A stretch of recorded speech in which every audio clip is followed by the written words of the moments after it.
Hi, it's Terry. And Jen. And welcome to Coffee with Terry and Jen. And today we're talking about cottages. Yeah, it's actually coming up. Spring Magazine is going to print next week. And we actually have a section in there. We're actually talking about camps and cottages. And we're actually out in Massey on West Lake, which is just off of Birch Lake Road. And we thought, what a perfect setting to talk about camps. That's right. I've been out the last few weekends looking at camps, and people are getting excited and they're looking and lots of interest. Yeah, I'm starting to see a few more coming up, and people, I think, more and more want to get away. Yeah. You know, they've been cooped up in the house now for over a year, and camps or cottages are really in high demand. Yeah, well, people can't necessarily take a flight and go anywhere, right, where they might have before. So Yeah. So what is the difference between a camp and a cottage? Well, it depends. Are you from down south or are you from up north? Yeah. So I don't think, I think, it is, we call it camp here, you know, as people from the north, and, yeah, I have a client from down south, and when I say camp, he's like, what? I'm like, oh, cottage. Yeah. So what, any type of camp, like what is the biggest challenge when you're buying a camp?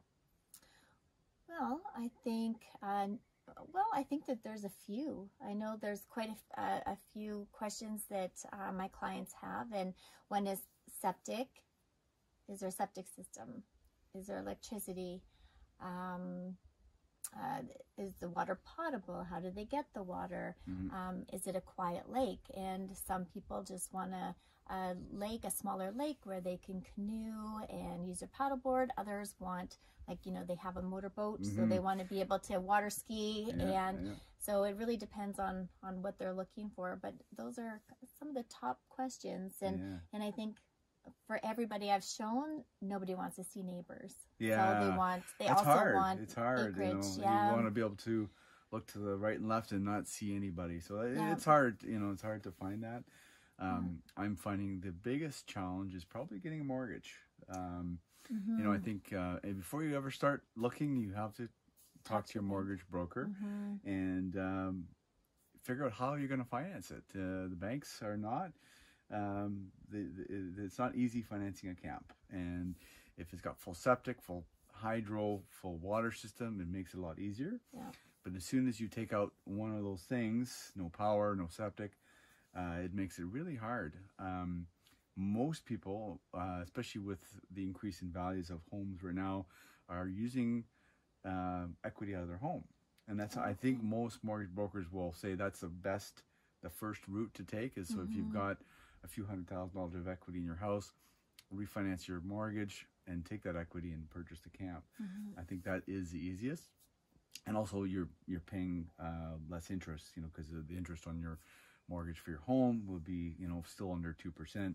Camp might be more, and the down payment on the camp might be more too. So that's something before you even start looking to make sure you check that out.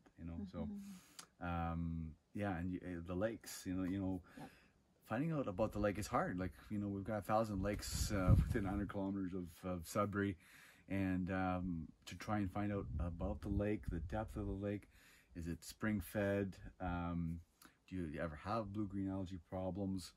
How do you find those things out? Well, it's, talking to neighbors, talking to local people, and even the road going in. I mean, can you access the road in the winter? How is the road in the winter? Who pays for the plowing? Who takes care of that?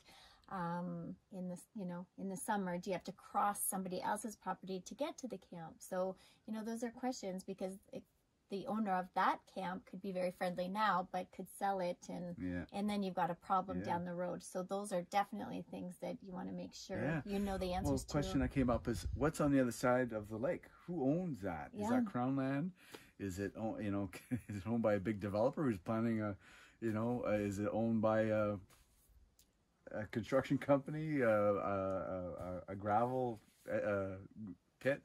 It's just, it's good to see who's all around you, and also finding out like a boat launch, like the property we're at here, they've got their own boat launch, but some properties don't have a boat launch. So how, you have to get a neighbor or find a way to get your boat in the water, so Yeah. But anyway, so check out our spring.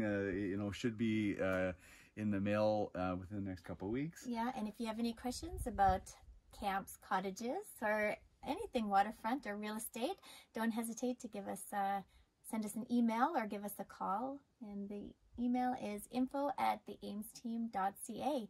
And we've already been out showing camps, so if you want to get out and look at any, give us a call. Yeah, have a great day. Bye.